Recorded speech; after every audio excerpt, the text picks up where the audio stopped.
Welcome to another deep dive. Okay, so are you ready to dive into something really interesting? I'm ready. Let's do it. All right, because today we're going to be getting into the whole story behind Diddy's parties. Oh, okay. You know those legendary parties Right. that were like synonymous with the early 2000s? Yeah. So we're going to talk about the extravagant facade and so the darker stories that have come out Mm-hmm. and really what it all means for Diddy and everyone who was involved. Okay. We are going to be going through Diddy Fiesta, Okay. which has a lot of firsthand accounts Yeah. about what went on at these parties. Right. And this isn't just about champagne and paparazzi. Yeah. This is about power and influence Right. and really troubling accusations. Okay. So let's go all the way back to the late 90s. Okay. Like Diddy, his star is rising. Yeah. Bad Boy Records is like the name For sure. in hip-hop. Yeah. And his parties are becoming the hottest ticket in town, Yeah. attracting everyone. From Naomi Campbell Wow. to Diana Ross. Wow. Yeah, that's a party. Right. Like Yeah. that's pretty big. Yeah. Big time. So it's really important to understand, I think, the cultural backdrop of what's going on here. Okay. Yeah. So you have the NBA Uh-huh. having a moment Yeah. with players like Michael Jordan becoming like global icons. Right. Transcending the sport. Right. So you have these two worlds kind of colliding, Yes. music and sports. Yeah. And they're both kind of filled with these like larger than life personalities Absolutely. and this hunger for, what do they call it? The good life. The good life, yeah, absolutely. And Diddy, he's a businessman, right? Right.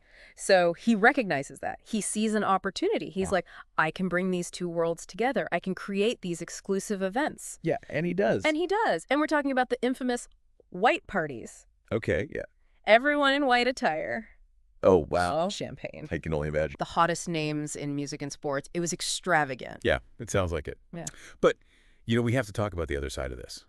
Oh, okay. Right. Yeah. Because there were rumors Okay. of these freak-off parties Right. that were happening at his mansion, allegedly, alongside At the same time. these more public parties. Got it. Okay. And there were all these whispers of things getting out of control, Yeah. drug use, and much darker activities.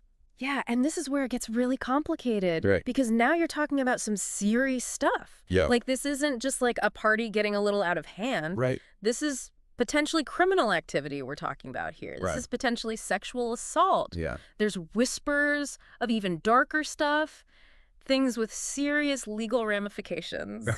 Okay, so now we have this really stark contrast, Yeah. right? Right. We have Diddy, the ultimate showman, Yeah.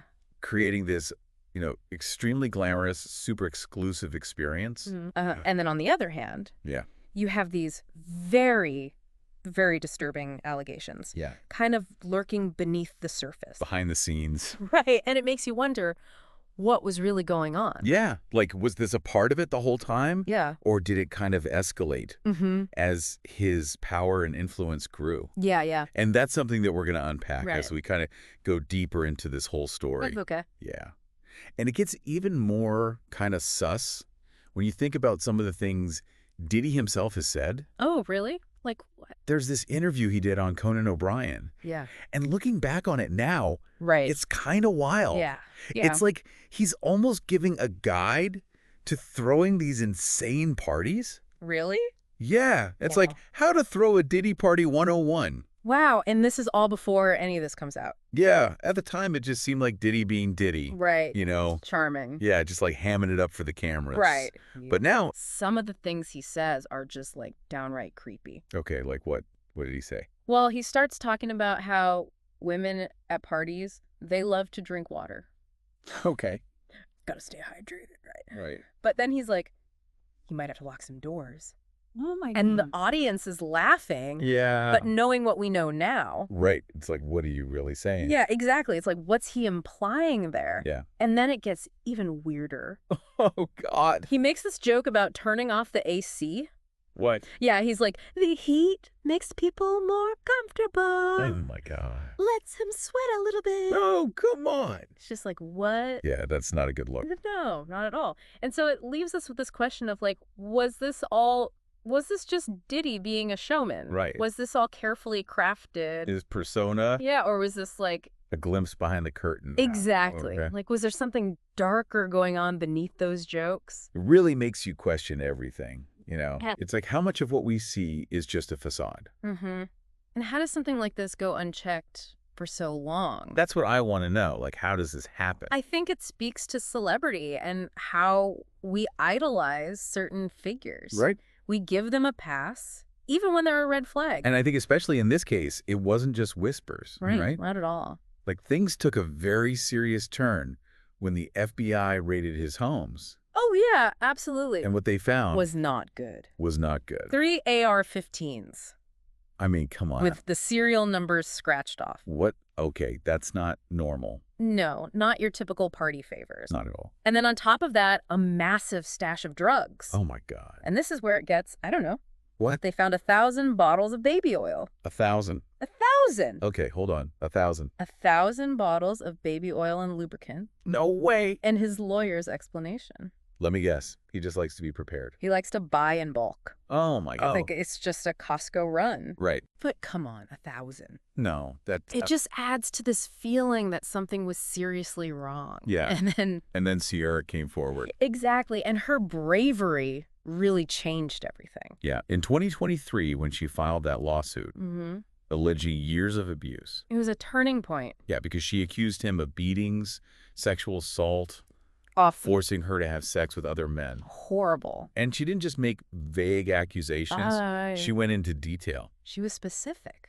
Yeah, even describing a specific instance where she says he raped her. And I think her story, as difficult as it was to hear, gave other women the courage to come forward because we saw this wave of allegations from other women accusing Diddy of similar things. Yeah, it was terrifying. Violence, manipulation, coercion, it was all there. And it just painted this picture of a man who felt like he was untouchable.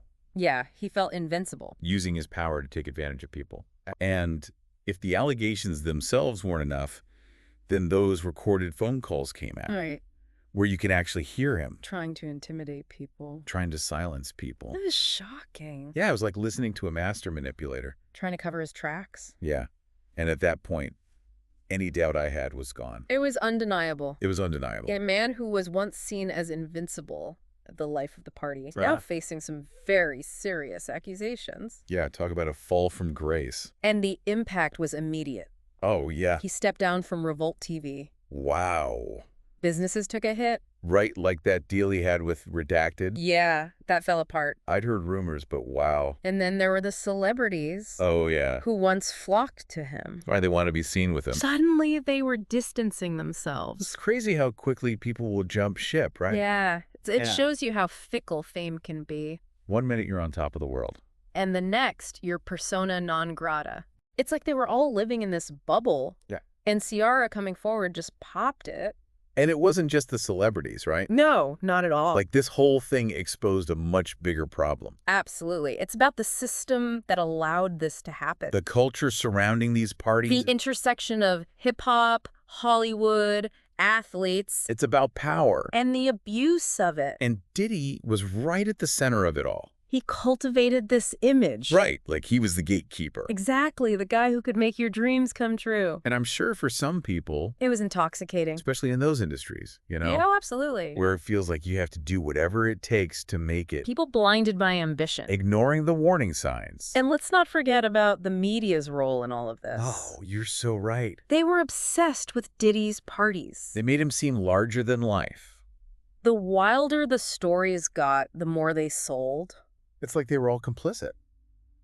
In a way, I think they were. It's a lot to unpack. It really is. And what's even more disturbing is that there were signs this was happening all along. Wait, really? There were complaints. Wow. Police were called to his properties. No way. I didn't realize it went back that far. But somehow he always managed to escape any real consequences. Until now, I guess. Exactly. It's like they say you can't outrun your past forever. And I think this whole situation raises some really important questions. Like what? What needs to change? How do we prevent something like this from happening again? Those are tough questions. They are, but we have to ask them. We have to do better. Absolutely. It's about fostering a culture where people feel safe speaking up. Where there's accountability. No matter who you are. It's a reminder that we all have a responsibility to speak out against injustice. to support survivors. And to hold those in power accountable for their actions. This is a conversation that goes far beyond Diddy and his parties. It's about who we are as a society. And the choices we make. So to our listeners out there. Yeah, we want to hear from you. What are your thoughts on all of this? What lessons can we learn from this? Head over to our social media and let's keep the conversation going. Because only by talking about these difficult issues can we create real change. Exactly. Let's shine a light on this darkness. And hopefully prevent something like this from happening again. For anyone else out there, you're not alone. We hear you. And we believe you. Thanks for joining us, and until next time, keep asking those tough questions.